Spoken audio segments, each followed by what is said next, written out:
Sir ఏంటి sir గ్రామాలలో అభివృద్ధి పరిస్థితి ఏ విధంగా ఉంది? చంద్రబాబు నాయుడు గారు వచ్చిన తర్వాత ఏ నెలల కాలం వ్యవధిలో పరిపాలన తీరు ఏ విధంగా ముందుకు సాగుతుందంటారు? ఇప్పుడు తెలుగుదేశం అంటేనే అభివృద్ధికి మారుపేరు. ఇప్పుడు ఏ ప్రభుత్వాలు వచ్చినా ఏదొచ్చినా కూడా డెవలప్మెంట్ అనేది ఉండదు. ఒక్క డెవలప్మెంట్ చూడాలి అనుకుంటే చంద్రబాబు నాయుడు గారే అగబడాలి. అతను లేని ఆ టైం మొత్తం కూడా శూన్యంలానే ఉంటుంది, కానీ మనకి ఏ డెవలప్మెంట్ ఉండదు, ఒక ప్రాజెక్టులు ఉండవు, ఇంకోటి ఒక హౌసింగ్ కానీ ఒక రోడ్లు కానీ ఏది ఉండదు. ఎంతసేపటికి మనుషుల్ని పనికిరాని వాళ్ళు చేసే పథకాలు ఏదో పెట్టి వాళ్ళకి డబ్బులు అందియడమే కానీ వాళ్ళని ఏదన్నా తెలివిగా ఉపయోగించుకొని ఏదైనా సంపాదించుకునే మార్గాలు అయితే చూపించరు. ఇవాళ ఇప్పుడు చంద్రబాబు నాయుడు గారు వచ్చి 7-8 నెలలు అయినా కూడా ఇవాళ అడుగంటిపోయిన రాష్ట్రాన్ని, ఆంధ్ర రాష్ట్రం అనేది అడుగంటిపోయింది 2019 నుంచి. అట్లాంటి రాష్ట్రాన్ని ఇప్పుడు మళ్ళీ అభివృద్ధిలోకి తీసుకొస్తున్నారు. నేషనల్ ఇండియాలోనే ఆంధ్ర అంటే ఒకప్పుడు పేరుండేది, అది పూర్తిగా 2019 నుంచే నాశనం అయిపోయింది. ఆంధ్ర అంటే నవ్వుకునే పరిస్థితి జరిగింది. మళ్ళీ చంద్రబాబు రావాలనుకుని జనాలు బాగా ఉత్సాహంతో ముందుకొచ్చారు, గెలిపించుకున్నారు. మళ్ళీ రాష్ట్రాన్ని ఏ విధంగా తీసుకురావాలనేది ఒక్కొక్క డెవలప్మెంట్ విషయాల్లో మంచి బడ్జెట్ తోటి రాష్ట్రాన్ని ముందుకు నెట్టుకుంటూ వస్తున్నారు. ఈ ఈ జరగబోయే 5 సంవత్సరాలు, రాబోయే 5 సంవత్సరాలు కనుక చంద్రబాబు నాయుడు గారి ముఖ్యమంత్రిగా పరిపాలిస్తే రాష్ట్రం, ఆంధ్ర రాష్ట్రం అనేది ఈ నేషనల్లోనే మంచి పేరు సంపాదించుకోగలుగుతుంది. అంటే గత 5 సంవత్సరాల కాలం వ్యవధిలోనే సంక్షేమం కావచ్చు, అభివృద్ధి పనులు కావచ్చు వేగంగా కొనసాగాయి. ఈయన వచ్చిన తర్వాత సంక్షేమాన్ని ప్లస్ డెవలప్మెంట్‌ను కూడా తిరస్కరించుకుంటూ వస్తున్నారనేసి వైఎస్ఆర్‌సీపీ నేతల విమర్శలు మనం చూస్తూ వస్తున్నాం.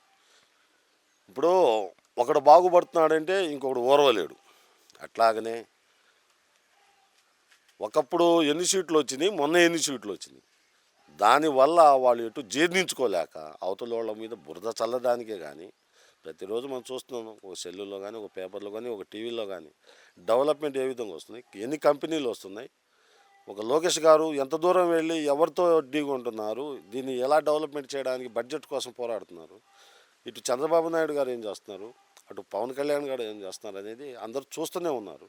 ఎంతసేపటికి డెవలప్మెంట్ విషయాల్లోనే వస్తుంది, కానీ అక్రమాలు లేకపోతే అభాండాలు, ఒక దోపిడీ, ఒక ఇంకోటి ఇలాంటి ఆలోచనలతోటి ముందుకు వచ్చిన వాళ్ళు కాదు. కూటమి అనేదే డెవలప్మెంట్ కోసం. ఇవాళ మోడీ గారు ఈ కూటమిలో దిగి మనల్ని అన్ని సీట్లతో గెలుపొందారు కాబట్టి దీన్ని ఏదో విధంగా అయినా వీళ్ళ నమ్మకాన్ని మనం ఒమ్ము చేయకుండా వీళ్ళకి సపోర్ట్ ఉండి వీళ్ళ బడ్జెట్లు ఇచ్చుకుంటా రాష్ట్రాన్ని మంచి డెవలప్లు తీసుకురావాలని మోడీ గారు కూడా గట్టి నమ్మకంతో ఉన్నారు. డెవలప్మెంట్ కూడా అదే విధంగా జరుగుతుంది. ఈ 5 సంవత్సరాలు కాకుండా రాబోయే 5 సంవత్సరాలు కూడా పూర్తిగా చంద్రబాబు నాయుడు గారు ఉంటే అసలు ఇంకా ఆంధ్ర రాష్ట్రం అనేది స్వర్ణాంధ్రప్రదేశ్ అని చెప్పినట్టు అట్లా జరగబోతుంది. దీంట్లో వాళ్ళు ఏదో చెప్పారని చెప్పి మనం తగ్గం. ఇప్పుడు కుక్కలు మురుగుతూనే ఉంటాయి, చేసుకునే పనులు చేసుకుని పోయేవాళ్ళు పోతూనే ఉంటారు. వీళ్ళు ఏం చేసినా ఇంకా ఈ వైసీపీ ప్రభుత్వం అనేది ఇక జీవితంలో ఈ 5 సంవత్సరాల్లోనే అడుగంటిపోతుంది. వైఎస్ఆర్ అనేది ఉండదు. ఇక వాళ్ళు చేసిన పనులకు కానీ, వాళ్ళు ఒక ల్యాండ్ మాఫియా కానీ, ఇసుక మాఫియా కానీ, ఒక బ్రాంతి విషయంలో కానీ ఏది చూసినా అన్ని ఫ్రాడ్లు చేశారే కానీ ఒక్కటి కూడా 10 మందికి ఉపయోగపడే పనులు ఒక్కటి చేయలేదు. ఎంతసేపటి వాళ్ళ ఖజానాల్ని రెట్టింపు చేసుకునే పనులు చేసుకున్నారు, కానీ రాష్ట్రాన్ని అభివృద్ధిలోకి తెచ్చింది అయితే వాళ్ళ ఆలోచనలో కూడా లేదు. ఇంకా గ్రామాల్లో జరుగుతున్న అభివృద్ధి పనులు ఏ విధంగా కొనసాగుతున్నాయి? ఏ నెలల కాలం వ్యవధిలో మీరే గ్రామాల్లో ఏ విధంగా డెవలప్ చేశారు? ఇప్పుడు ఈ వచ్చిన 6-7 నెలల్లో జలజీవనం, ఇప్పుడు గ్రామాలకి వాటర్ సప్లై, ఇప్పుడు ఈ స్కీమ్ వచ్చిందే తెలుగుదేశం పార్టీ నుంచే వచ్చింది. గత 2019లో దీన్ని పట్టించుకునే వాళ్ళు లేరు. పథకాలు ఉన్నాయి కానీ బడ్జెట్లు ఇచ్చేవాళ్ళు లేక ముందుకు వచ్చి చేసిన వాళ్ళు లేరు. చంద్రబాబు నాయుడు గారు రాగానే ఫస్ట్లో జలజీవనం ఇచ్చారు మా పల్లెటూళ్ళకి. ఇదైతే పూర్తిగా చేశాము, ఇబ్బంది లేదు. బిల్లులు కానీ ఏది కానీ ఆగట్లేదు. ఎంత మనం స్పీడ్గా వర్క్ చేసుకుంటే అంత స్పీడ్గా కూడా బిల్లులు వస్తున్నాయి. బిల్లులు వస్తే రావనే ఆలోచన కూడా లేదు. ఇంతకుముందు ఆగిపోయిన బిల్లులు కూడా అన్నీ రెడీ చేసి పంపిస్తున్నారు. ఎవరు నష్టపడిపోకుండా, పార్టీని నమ్ముకొని ఉండేవాళ్ళు నష్టపడకూడదు అనే ఒక అభిప్రాయంతో ప్రతి ఒక్కటి నష్టపోయినోడికి అతనికి లబ్ధి పొందుతున్నాడు. ఇప్పుడు కొత్తగా పెట్టుకున్న వాళ్ళు కూడా ఈ బిల్లు లేట్ అయిద్దాం అనే ఆలోచన కూడా ఉండదు. మనం ఎంత స్పీడ్గా చేసుకుంటే అంత స్పీడ్గా బిల్లులు వస్తున్నాయి. పరిపాలనలో ఎటువంటి తేడా లేదు. వర్కులు కూడా ఇక రాబోయే కాలంలో చేసుకునే వాళ్ళకి చేసుకున్నన్ని పనులు ఉంటాయి. కాకపోతే కొద్దిగా టైం. ఎందుకంటే సూపర్ 6 అనేవి ఉన్నాయి, చాలా ఉన్నాయి. ఇప్పుడు సూపర్ 6 అన్నారు, ఇవి కాకుండా అధికంగా ఇంకా కొన్ని పథకాలు వస్తున్నాయి. ఇవన్నీ కూడా జనాలకి, ఒక పేదలకి మంచి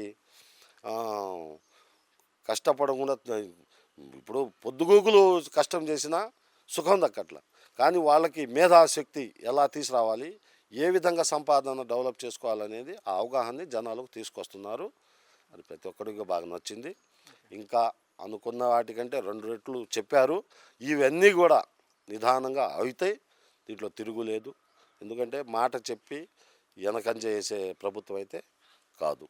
చెప్పింది చెప్పినట్టు వెళ్ళిపోవడమే ఒక టీడీపీ ప్రభుత్వం, కూటమి ప్రభుత్వం. ఏదైనా సరే మాట వాళ్ళు అనుకోనే దిగారు, సాధించే కూర్చుంటారు. Okay, thank you.